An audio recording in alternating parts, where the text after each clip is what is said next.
Hey, you are now listening or watching the Halos in the Infield podcast, sponsored in part by Noble L Works over on 1621 South St. Clair, where you can get discounts by just mentioning HITI, Halos in the Infield. Drink discounts on us, baby. And also by 714 Tickets. The price you see is the price you get, and you also get 10% additionally off in the Apply Now code once you order your tickets just by mentioning HITI, Halos in the Infield. Now enjoy the show. Hey, welcome into another episode of the Halos in the Infield post-game. No, not post-game, it's the podcast with your host, Todd Fox, and along with Vince, the Angels Cowboy. How you doing, my friend? Good to see you. Howdy. Good. Well, Vince is always at the Angel games. He's going to be our boots on the ground, so to speak, along with myself and others who are going to be attending many Angel games this year.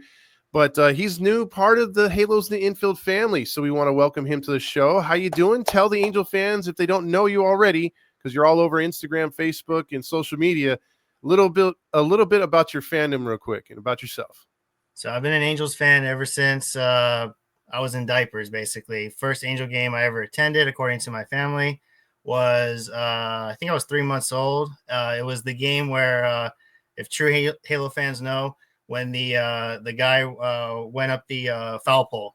Oh, so okay. I was at that game and in diapers in my mom's arms, and yeah, that was so I can say that. And yeah, ever since that day, just growing up in Anaheim, being loyal to my city, loyal to the soil, as they call it. And I've always loved the Angels. That 2002 run, I was at Angel Stadium for the parade, the celebration.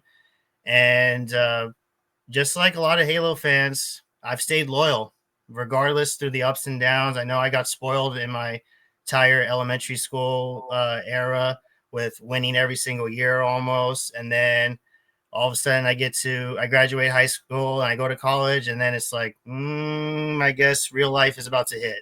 So what do you expect? But you know what? Hey, I'll tell you this though. They don't lie when they say when you're 18, you hit the real world, and that's what the Angels are right now. Yeah, at least in your time frame. That's for sure. Now, it's like I tell the Angel fans on our post-game shows and things like that, when they're down about the losing and stuff like that.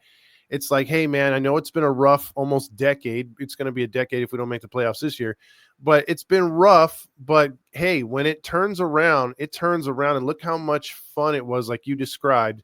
All those years of being in the postseason, playing for a championship, playing for a division. It'll get back to that. And when it does, it's going to be so much sweeter. And that just proves something. You got to enjoy it while it's there, because nothing really lasts forever. So, with that being said, again, welcome to the family of the Halo family here, the Heedy family anyway. And I know you've been on other pages, Top Fan Rivalry and stuff like that, and helping out there. So we appreciate that as well. Shout out to Bill. So with that being said, we're going to touch on a few things here on today's show, Vince, and we're going to talk about the careers, or the Angel careers, of Griffin Canning and one Patrick Sandoval, who have both now moved on from the Angels. And but before we do, and we just break down whether their careers were a success or failure here, or indecisive or undecisive in Anaheim, we're gonna. I want your thoughts on Ricky Henderson. I don't know if you've heard, but Ricky Henderson just passed away. Obviously one of the most prolific stolen base players of all time. They named Oakland Coliseum after him before they moved. Obviously, thoughts on Ricky Henderson, the Hall of Famer, passing away? Definitely one of the greatest leadoff hitters of all time, in my opinion. And I just found out the news. Like, I got home. I went to the gym, got a workout in. I came home and I checked my phone, and right away, the first thing I see is Ricky Henderson passing away. And I just said no. Like, I didn't want to hear those news, because Ricky was just such an impactful player to the game of baseball. Because the tradition of leadoff hitters is just get on base, steal second base, and set it up for the 3-4 hitters and get it going. But he changed the game because he was hitting home runs. Correct. And if you look in the past, you look at other leadoff hitters like Ozzie Smith and Vince Coleman from the Cardinals in the 80s, the Whitey Ball era. They didn't hit home runs, they just got on base. And then when Ricky Henderson came in, he just said, "Hey, I'm a strong guy. Like, I don't have to just get on base and steal bases. I can take one deep center field. I can hit one down the left field line, right field line. I can hit it anywhere in the park." And and it's really, he's really changed the game because now we're seeing more of that. We're seeing, I don't like saying his name because he was an Astro, but George Springer. And then there's Kyle Schwarber, not a fast guy, but he gets on the board early with his home runs. Trey Turner also, he's a speedster, but he also could hit one out of the park whenever he gets a good one. So Ricky Henderson is impactful is one word that I can say about him. And I was lucky enough to, I never got to see him in person, but I remember who he was when he had that 1 year with the Dodgers, when in his last, on his, basically literally on his last legs. Mhm. And then I didn't know who he was. And then I heard about him watching a game. And then my dad said, did I ever tell you about Ricky Henderson? I know. And I said, no. He said, "Oh, have a seat, son." And just like every dad who grew up watching baseball, and when they have a son, what's the first thing they do? I never got bedtime stories. I got baseball stories. And that's one of the main reasons for the passion I have. So I give credit to my dad for that. That's awesome. I come from the same kind of realm too, because I think when I started watching Ricky Henderson, he was still with Oakland the first time. I know he spent like three stints there, but he was a hell of a player. And like you said, he changed the game because I know like De La Cruz, is it from Cincinnati? Yeah, I think he's attributed a lot of how he plays baseball to watching Ricky Henderson highlights. You know, obviously he's a youngster. He wasn't alive when Ricky played, but he did watch a lot of highlights, and he's as aggressive as Ricky Henderson. I think we saw the comeback this year of stolen bases, like a lot of guys having like 50 stolen bases. Ohtani had 50, you know, and so it's like the widening bases, the rule changes. It's more exciting for the game of baseball because that Ricky Henderson era disappeared for such a long time. So it's nice to see it's back. And yeah, those are some good thoughts on Ricky Henderson because you're right. I mean, he was a guy that just had enormous, like just the best vision. And so he knew the strike zone. He got on base, and it was a risk for, if you let Ricky on at all, he would take second and he would likely take third. So Yep. you never wanted Ricky Henderson on the bases. I'll tell you one quick thing about Ricky Henderson that I like is I learned this in high school from my freshman coach, and he said, Ricky Henderson once said, "You want to steal bases? Look at the shoulders. Don't look Mm, at the legs." Because everyone thinks like, "Oh, look at the feet when he's going to move." No, look at the shoulders. You see those shoulders turn, that's when you know, oh, pick off. Once you see those shoulders come back, go for it. mm. That's interesting. Never heard that one, but that's interesting because I, for one, was always looking at the feet work when I played baseball. But there you go. So maybe that's why I didn't steal too many bases. You and me both. Yeah. So with that being said, Vince, let's get into the show today. I'll pull up some stats and things like that. And let's start with Griffin Canning. Obviously, we've seen his entire career, being as old as me and you are both. So up to this point. When the Angels brought Griffin Canning up, your initial thoughts on what he could be, and then I'll follow it up with, were you surprised or disappointed in what he became with the Angels? I thought he was going to be a future ace or a future number two pitcher. In fact, I even got to see his major league debut against Toronto back in 2019. I remember it was, I called a couple friends. I said, "You want to catch a game?" He said, "Of course." And I said, "What day?" He said, "Let's go Tuesday." I said, "What's so specific about that?" He said, "Number one, there was a giveaway. It was like Otani sweater or something like that. Mm-hmm. And number two, it was Griffin's debut." And I didn't know about him a lot, but I did hear he was like a top 5 prospect in our system or something like that. So then I saw him pitch, and he did great because I think he struck out Vladdy in that game. If correct me if I'm wrong, but I remember just seeing, even though it was 4 2/3 he pitched, I was impressed. Mm-hmm. And he's a year younger than me. I'm 29 right now, and he's 28. So at the moment of this recording, and I remember just seeing like him pitch is like, wow, like this kid is a future. So he was Mm-hmm. 23 at that time that he made his debut. And I had high praise for him, and I couldn't wait to see him pitch again in the future.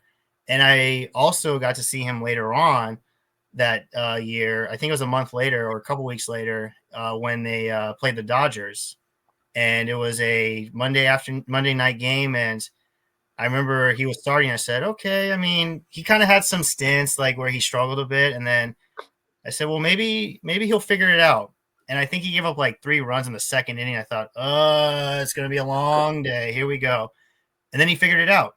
So that gave me a lot of confidence in him because I said, well, yeah, he had one bad inning against, at the time, they were the best team in the league. That was the year that they won, I think, 103 games, I want to say. And he shut them down pretty good, like especially Cody Bellinger, because he was on a sick one, as the kids say it,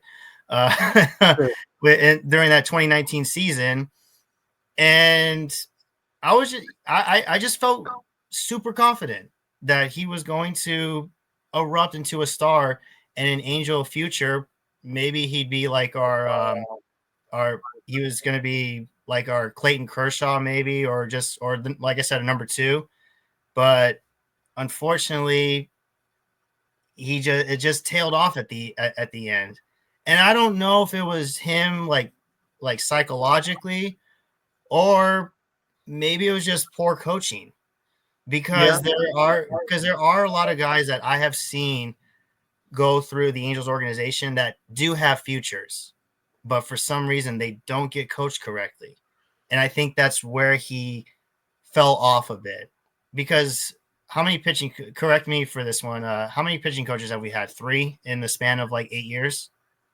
Yeah, in the span of his career, especially, he's had 3, There you at go. least 3, and then you couple that with the different coaches that come in. So not only do you have like a pitching coach like Mike Butcher, but you have his staff too. And so they all have different, like you've noticed, this staff under Ron Washington is more about being aggressive and hitting the strike zone, whereas the other ones were more like, hey, let's fool the batters, let's set them up type deal. That's what Griffin was doing. And I remember the game against the Dodgers, he was fooling them. Like, I Yeah. remember one pitch, I didn't like looking at the highlights, because where I was sitting, like, you could barely see anything. Yeah. But it was when it was against Corey Seager.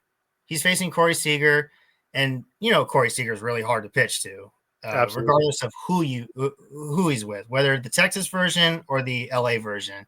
Mm-hmm. And I remember seeing the highlights, and he got him with a high fastball, and I was like, "You chased that? You're Corey Seager. You chased that." But when you said it's about fooling the pitchers instead of punching the strike zone, Griffin wasn't much of a strike zone punching pitcher when he started his career with us. Plus, he didn't have the velocity to set people up, Mm-hmm. So he had to use his bag of tricks. But let me run some numbers by you here, Vince. So you were saying you were projecting him to be maybe a fringe ace, a number 2. I had him down as a solid 3, possibly a 2. But his 2019 career, he went 5-6 with a 4.58 ERA and 18 starts. And then in 2020 COVID year, he went 2-3 with a 3.99 ERA, 11 games started. And then he did not play in 2022 or 2021. I'm sorry. He went 5-4 with a 5.60 ERA, not good. And then he did not play in 22. He was injured most of the year. And then in 2023, he went 7-8 with a 4.32 ERA in 24 games started. Then this year, the most games he's ever started was 32.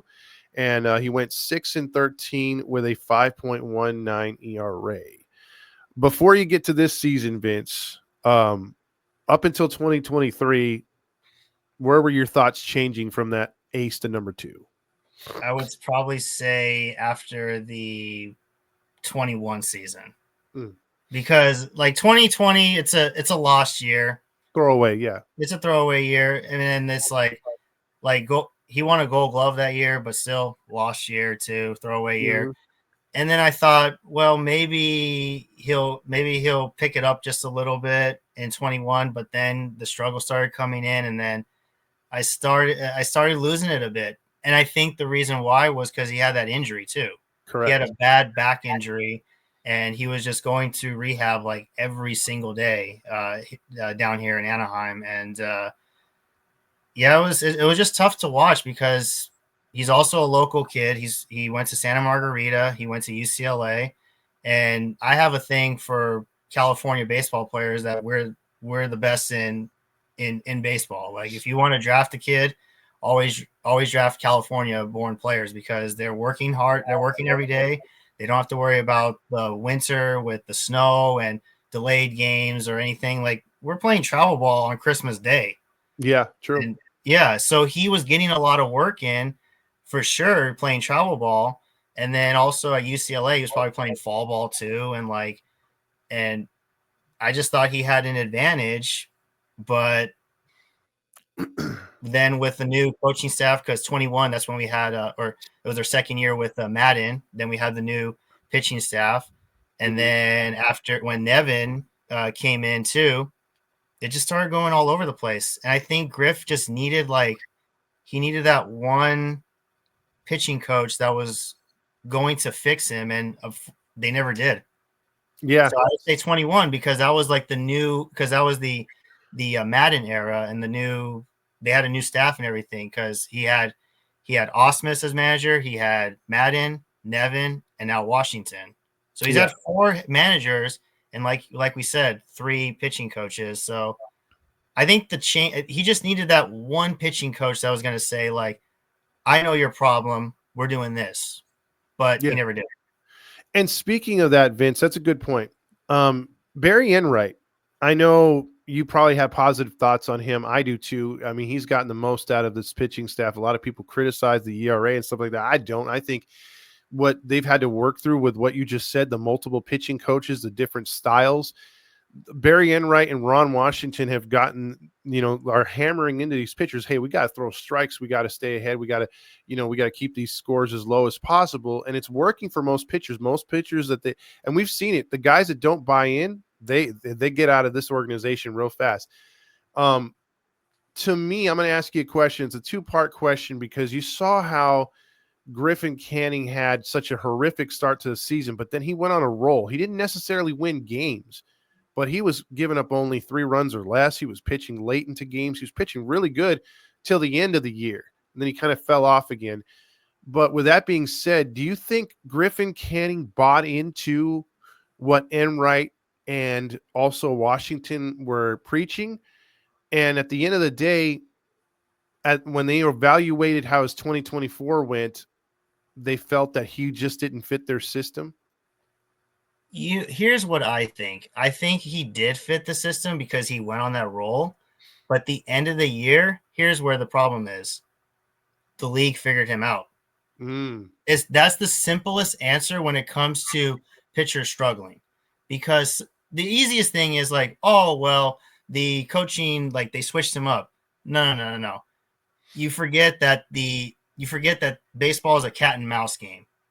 And therefore, you look at these hitters with all the technology we have, with all the iPads and hit tracks and everything that we have in the game. These hitters, they say, hey, look, what's he doing? And they're analyzing frame by frame his locations, his arm slot, everything. So in my opinion, I think he did fit the system, but the league, the other teams just said, "No, we got him." They just put their work into it and figured out what he has, where his sliders breaking, where his curveball is breaking, where is his changeup dropping, where is his fastball, where is he gonna, all that stuff. So no, it's definitely what the other side. It's definitely what happens on the other side of the field. Has nothing to do with the whole like doesn't fit the system. I mean, there are pitchers who are like that, like they don't fit certain systems. But at the same time, if you go on a roll and then you fall off at the end, that has nothing to do with coaching. That has to do with either the pitcher himself psychologically or the batters who put the work in to beat the other guy. And do you think it came down to a little bit too, his velocity falling off a little bit towards the end? Because I think they had to look ahead to 2025 and be like, well, if we resign this guy, is his velocity on the fastball going to continue? Because there's no doubt, like you said, he has good stuff. he has good breaking pitches and things like that. But the placement of that fastball at 91, 92 miles per hour, I mean, that's league low. Nowadays they want guys 95 and above. Oh yeah, definitely this fastball does come into effect because the thing is if he does continue on, he has to depend on off speed. And not Correct. a lot of and off speed can only get you so far. Yep. The thing is like if you have great off speed, you you could be a good like middle reliever. You're more of a middle reliever if you have breaking stuff because yeah, you throw 91, 92, you're in that range. I mean, Greg Maddux, barely threw 90 above 92, but still he knew how to command. Correct. So that's why I say middle relievers because they are more about command and keeping your team in the game. Whereas the setup men and the closers, no, you got to bring it. You got to if you throw 95 and above, you're definitely a setup or a closer. But when you have command and breaking pitches like Canning, you're better. Then you're going to be that middle. You're going to be that middle reliever that's going to come in when your starters aren't going to do so well when they can't get out of the fourth inning. Or you're blowing out somebody. You're going to be the mop-up guy. Yeah. Yeah. So plain and simple, bro. His career in Anaheim, good or a disappointment?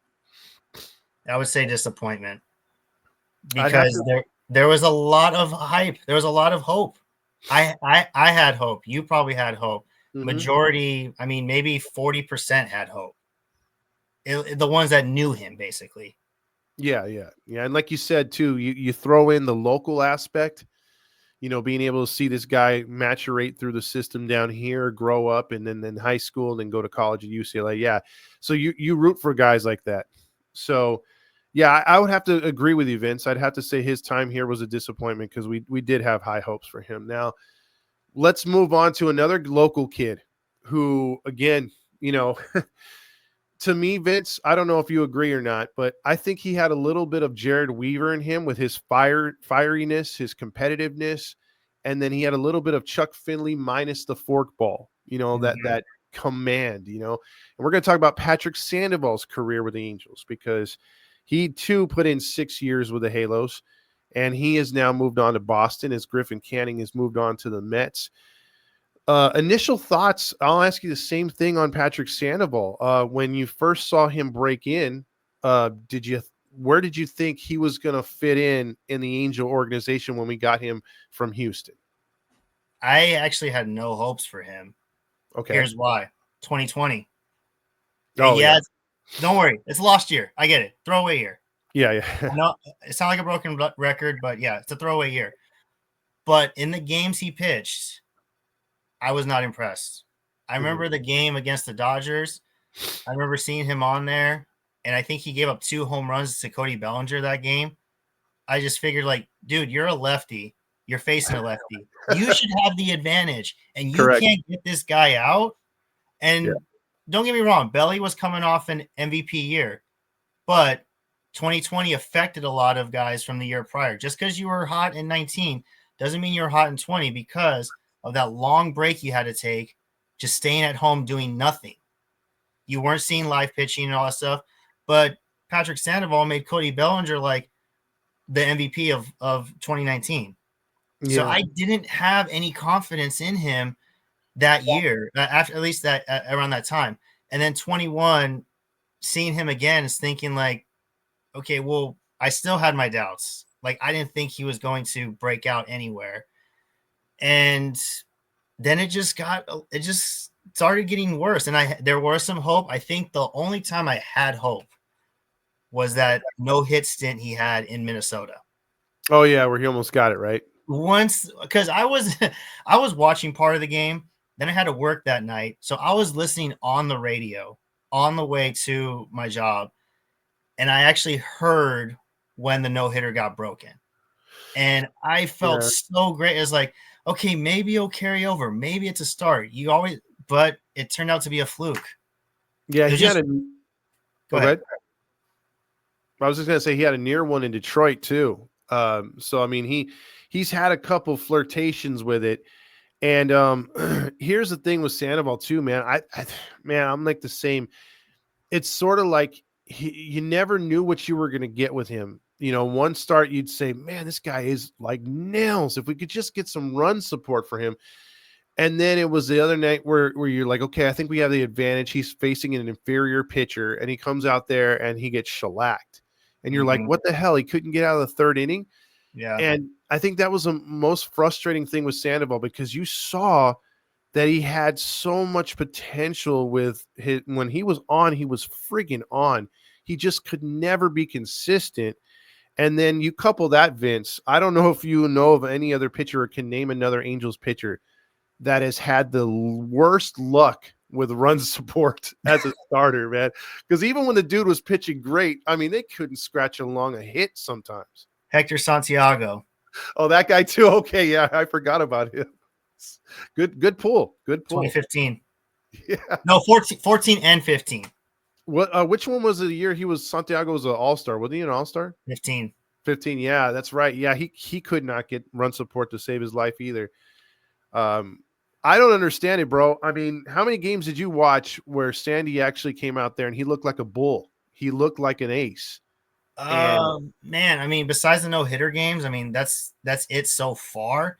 And then the Miami game this past season, but it's Miami. Yeah, it's true. You know, it's like it's bottom feeders. You're facing AAA kids, and then like 2 all-stars. True. So, but and then one game that really devastated me the most. I think everyone knows this game, the 2022 Toronto game, the Sunday before Memorial Day, when we lost like 10-9. Yeah, Shohei hit 2 home runs. I think Ward went yard or something. It was just a bananas game, and we still couldn't win. And Sandoval was half of the reason, because the other half was the bullpen. Yeah. And I remember coming in thinking like I had a little doubts, because like Sandoval, but then he had that 1-2-3 first inning. I said, all right, we're good. Then Ohtani goes yard, and I figured, okay, we're still doing good. Then the worst luck comes out. And then he missed his spots or he hit his spots, and Toronto just took advantage of it. And by the way, Vladdy wasn't even playing that game. Oh, yeah. That's what irritated me. He's like, Vladdy wasn't even playing. You still couldn't beat these guys? Yeah. There's a problem, I think, with Sandoval. I noticed a lot that he would have bad first innings. So like sometimes he'd give up 4 runs on 5 hits, and he'd be probably another batter away from getting pulled, but he'd get the final out. And then all of a sudden he's pitching into the 6th inning, you know, and you know, he's keeping the game close, but the damage was done early. And I saw a lot of starts like that from Sandoval. And then I also saw where we really needed him to buckle down and pitch good. And granted, most of our pitchers don't pitch good in Houston, but Sandoval was the worst in Houston. I mean, that dude could never get out of the 2nd or 3rd inning in Houston. I mean, it was like home run derby in Houston. And I'll bring this up real quick, and let's look at his stats from 2019. Vince, he started his rookie campaign 0-4 with a 5.3 ERA and 10 starts. Then he started 9 in 2020, the year you talked about, 1-5 with a 5.65 ERA. 2021, he went 3-6 with a 3.62 ERA and 17 starts. So it got better, 87 innings. His career best year was 22 when he went 6-9 with a 2.91 ERA and 27 games started, 148 innings pitched. And then in 2023, he went 7-13, almost a carbon copy, 144 innings pitched, but the ERA was higher at 4.11. This year, he was 2-8 before the surgery at 5 ERA in 16 starts. Man, I just remember we kept talking about the World Baseball Classic, and we were like, man, he's going to come off and have a great 2023. Everyone was expecting the World Baseball Classic Sandoval. We thought for Team Mexico, it finally got there. Like maybe it clicked, and he would carry that over into our ace. Wow, it was disappointing, wasn't that? Oh yeah. I mean, maybe with that, it's probably different compared to what Griff went through. Maybe it was the coaching. Because he was on remember, he had a different staff in Mexico. True. And they probably have had his eye on him, like once he announced like, oh, I'm playing for Mexico, they probably, if anything, Team Mexico and wait, Benji Gill, he Yeah, has a Benji Gill connection, right? yep, he was a manager. Yeah. So therefore, I believe Benji Gill came into the pitching coach and said, "Okay, I've worked with Patrick. I I know Patrick pretty well. So therefore, this is what he has. What should he do? You figured it out. So Mm-hmm. we can to win, basically, to get into the semifinals or to the championship. Like, this guy could carry us.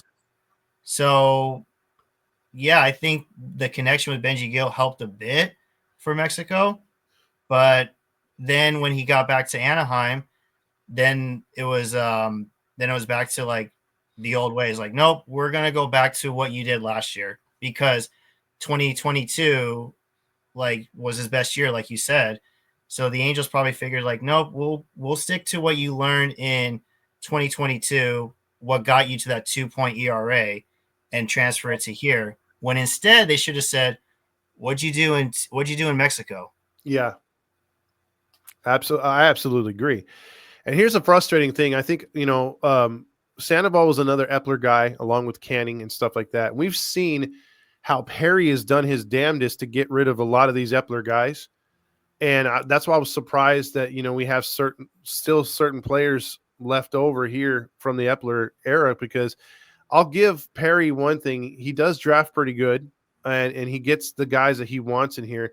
And there's some disappointments that, like you said, maybe Sandoval, maybe Canning will flourish somewhere else because of coaching, because other teams will be like, hey, I could fix what he's doing wrong. Sort of like what happened with Brandon Marsh. Yeah. Brandon Marsh leaves here. Everyone's kind of, they liked his whole get up. They thought there was potential there. The fans saw it. The organization didn't. They were like, nah, he's a 229 hitter. It's like, no, he's not. He's a potential all-star. And Philly fixed him right away. And They changed his swing. yeah, exactly. Yeah. And all of a sudden now he's their center fielder for a long time to come over there in Philly. So I do think there's that plays into it. What you were talking about. I think that, it's just going to be a shame. I don't know. I think I have more faith in Sandoval being a better pitcher than Canning this year, because I believe, once he gets off the rehab, someone's going to notice something. Like you said, they're going to get the Team Mexico version of him. And we're just going to be there kicking ourselves a little bit like, man, why couldn't we develop him like that? He was our guy. Yeah. So it's definitely frustrating, Vince. I mean, we can name some players that this organization's helped, but we can also see there's certain players that we've let slip through the cracks because we didn't approach it right. We didn't coach them right. Mm-hmm. And it's unfortunate, but moving on, Vince, last question on Sandoval before we move on, I should say. Success or a failure for Sandoval's stint here in Anaheim? Failure. Mm. It's a simple answer, because he had the potential, and then it just crumbled. And you would think, like I said, you play for your hometown team, you would think there'd be something that would spark it. Yeah, he had the fire. He had the Jared Weaver fire, but it for some reason didn't translate. So it's hard, because like I said, SoCal products, and Yeah. to see that, it hurts me personally to see California ball players fail, because I know the work they put in. Yep. And because I train with guys who play travel ball, high school players, college players. They're still playing travel ball. They're putting in the work, because they know, like, hey, we got year-round weather. These kids in New York and East Coast and like in the Midwest, they're shoveling snow right now. We're Yep. playing ball. We're getting our work in. We have the advantage to get to where we want to be, and to see Sandoval go through that, it hurts. So yeah, disappointment. Yeah, they're chasing that dream, that's for sure. Final thoughts on these pitchers real quick. Griffin Canning, career with the Angels, 25-34, 9 games under 500. And Patrick Sandoval, 19-45. So that's rough. So I agree with your assessments on both those pitchers, Vince. So as we move on, obviously we're about halfway through the free agency mark. There's been big names coming off the mark, off the board, but there's still an awful lot. And I know the Angels have gotten some pretty good filler pieces, some pretty good depth pieces. But as a fan, we've given our, what we've wanted. Me and Fernando and a few other guys have come on here. What do you want right now, or what do you think the Angels need moving forward here as we get through the second half here of the free agent mark, moving into the 2025 season? Build depth. I said the same thing last year. Just keep building depth, and also give the kids their chance. Let the kids play. That was a saying I had last year, because right now the Angels need to just have fun, because there's no fun in the clubhouse that I've seen in the last 6 years, 8 years, 10 years, whatever. It's just the culture has changed, and it needs to flip right now. But when it comes to the free agents, I mean, just add pitching depth at least, because that's where we're at right now, and then a little bit of bats too. But it's just a matter of like who, like it's kind of out of the blue, but it won't happen. Pete Alonso's still on the board for some reason. It's not going to be worth it though if we sign him, because where are you going to put him? You can put him at first base. It's like, well, where's Nolan Shonwell going to be? Don't you want to build Shonwell as a future? I do. But the thing is Pete Alonso's at the point of his career where he might be a career DH now. And don't get me wrong, he can play first base pretty well. He's still mobile, and he still takes care of his body.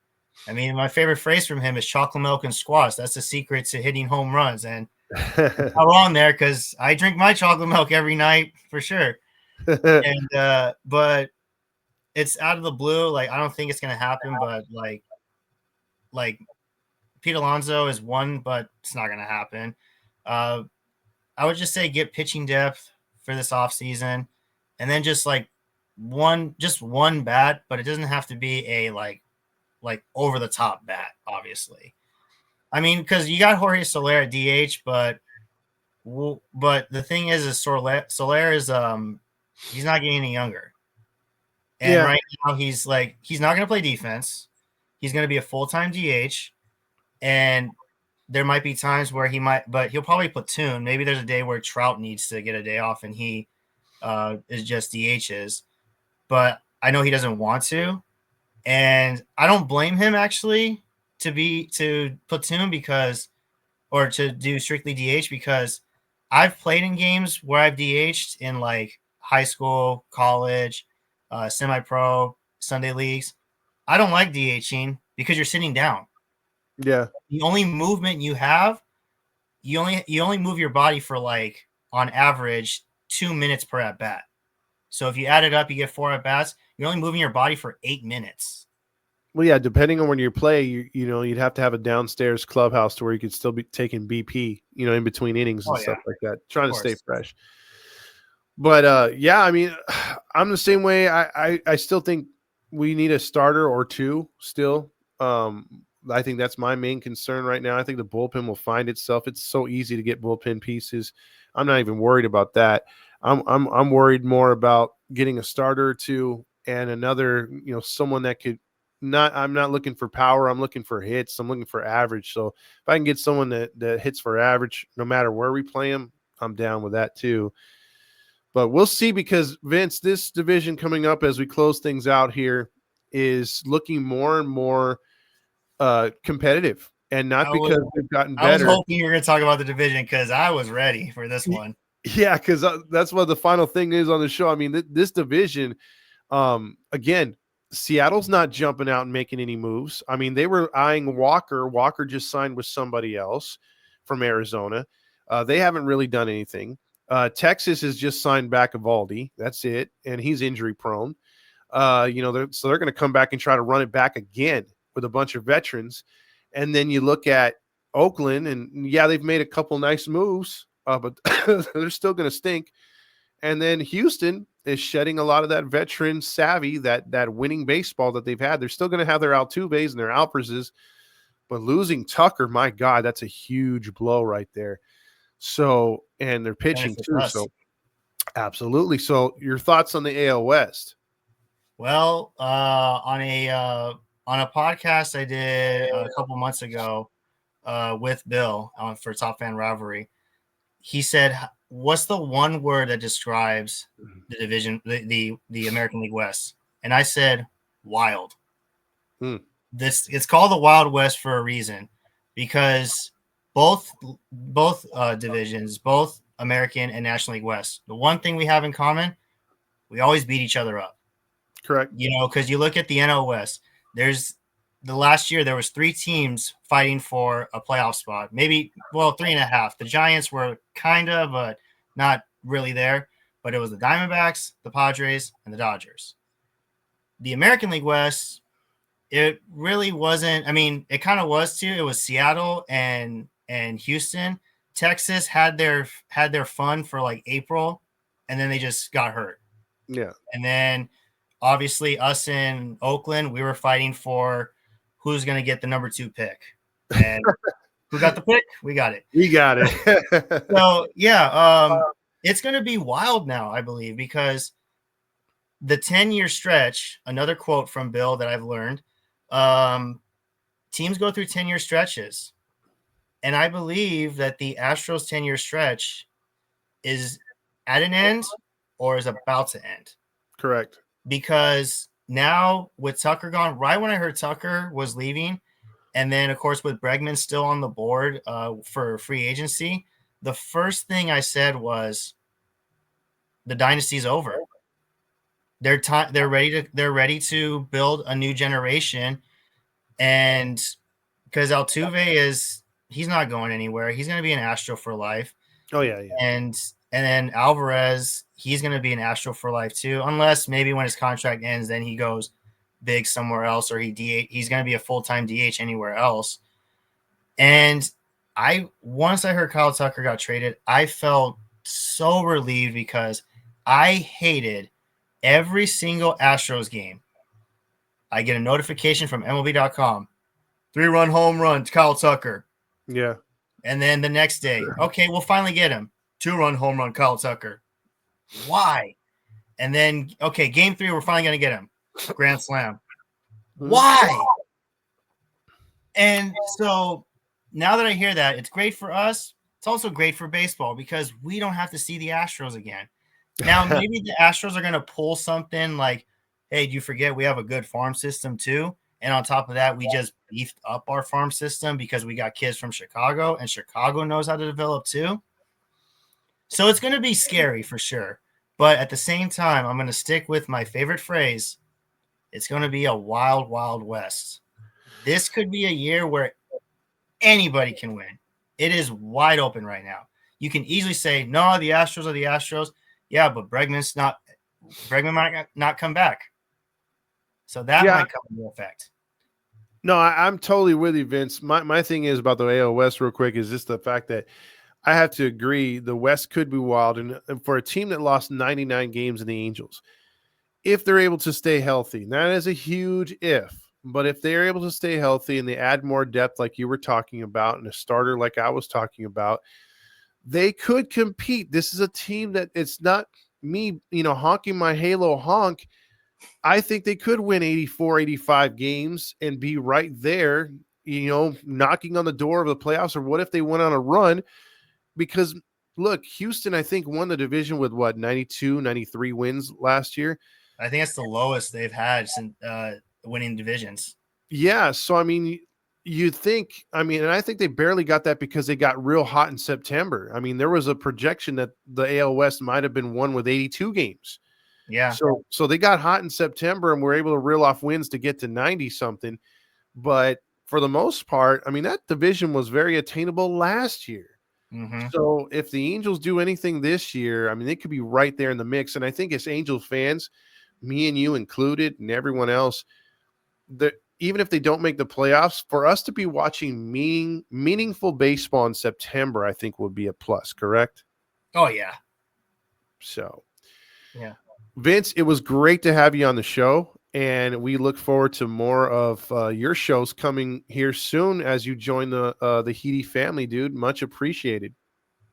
All right. Thank you, Todd. Thank you for having me on. And yeah, we just gotta wait and see, when the snow melts, but in California, when the rain dries up, if there is rain. Exactly. Yeah, let's gotta round it up and get it going. But before you know it, it'll be spring training, and it's the best time of the year. Absolutely. All right. So for Todd Fox and Vince the Angels Cowboy, we bid you adieu, and we'll see you on the next one.